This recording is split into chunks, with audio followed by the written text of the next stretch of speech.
मां आहियां किशोर स्वर्ण इसरानी। दिल्ली के प्रसिद्ध समाज सेवी श्री विजय इसरानी के पारां एक सुठो कार्यक्रम आयोजित करायो वयो। इन कार्यक्रम में घणी नामी हस्तियों भी सम्मिलित थियूं। इन कार्यक्रम की एक झलकी तव्हांखे ॾेखारींदुसि। तव्हां चैनल सां गॾु अगर नया जुड़ल आहियो त सब्सक्राइब करे लायो ऐं जुड़ल रहियो मूंसां गॾु ॾिसंदा रहियो किशोर स्वर्ण इसरानी सां गॾु सिंधी नॉलेज।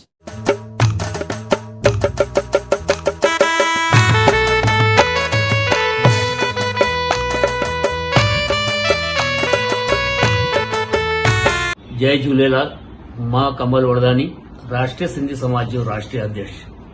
अॼु मां हिते दिल्लीअ में आयल आहियां ऐं हितां जे समाज सेवियुनि सां मुलाक़ात करे रहिया आहियूं। ॾाढो जल्द राष्ट्रीय सिंधी समाज दिल्ली इकाईअ जो गठन असां करण वारा आहियूं। हिते मुंहिंजी मुलाक़ात थी आहे असांजे सदाबहार भाउ हसमुख मिलनसार विजय इसरानी सां, जेके लॻभॻि हाणे लगातार 3 धार्मिक यात्राऊं करे हिन सिंधी समाज के जोड़े रहिया आहिनि। हिते दिल्लीअ में ही न पर पूरे भारत के सिंधी समाज के जोड़ण जो ख्याल रखी रहियो आहे।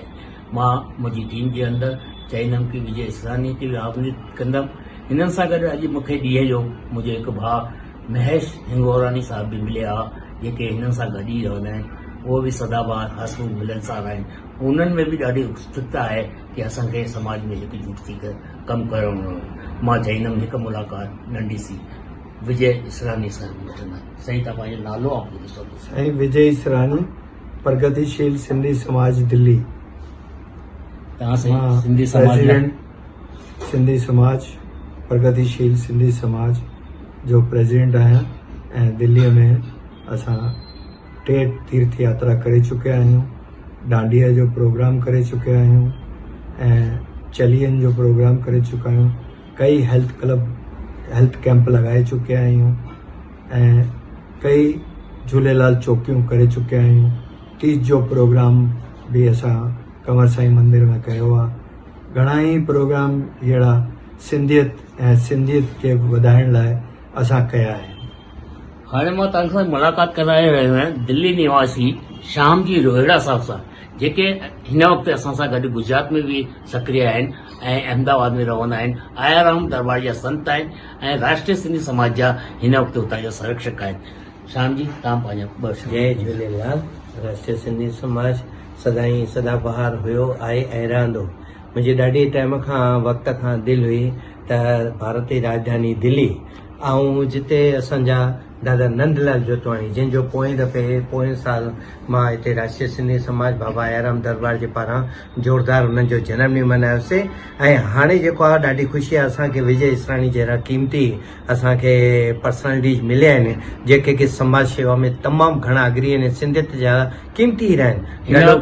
हिन वक़्त मां तव्हांखे मिलाए रहियो आहियां दिल्लीअ जे हिकु बढ़िया ऐं सदाबहार माण्हू सां प्रकाश खेमचंदानी, जेके हिन वक़्त आकाशवाणी ते पंहिंजा सेवाऊं ॾेई रहिया आहिनि।